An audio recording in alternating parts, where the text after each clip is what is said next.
என் உயிர் அண்ணன் பழனிபாபா இருந்தார்.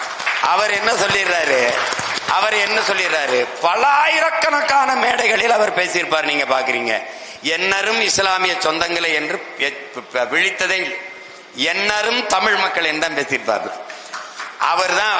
அதுக்கு முன்னாடி எங்க தாத்தா காகித மில்லத்து இந்திய மொழிகளில் எது ஆட்சி மொழியாக வர வேண்டும் என்ற கருத்து விவாதிக்க முன்வைக்கும் போது எந்திரிச்சு ஒருத்தர் சொல்றாரு, அது இந்திய மொழிகளில் தொன்மையான மொழி, அதுதான் ஆட்சி மொழியாக இருக்கணும் போது அவர் எந்திரிச்சு வர்றாரு, இந்திய மொழிகளில் தொன்மையான மொழி ஆட்சி மொழி அதிகார மொழியா வரணும்னா தமிழ் தான் வரணும்.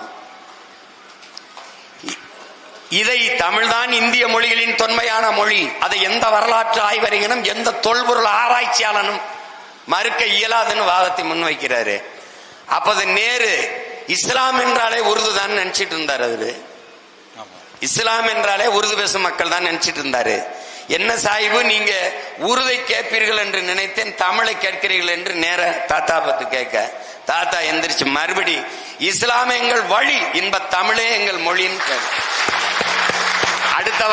அடுத்த வார்த்தை இன்னும் உயிர்ப்பானது, நான் அல்லாஹ் என்று அழைப்பதற்கு முன்பே அம்மா என்று அழைத்தவன்.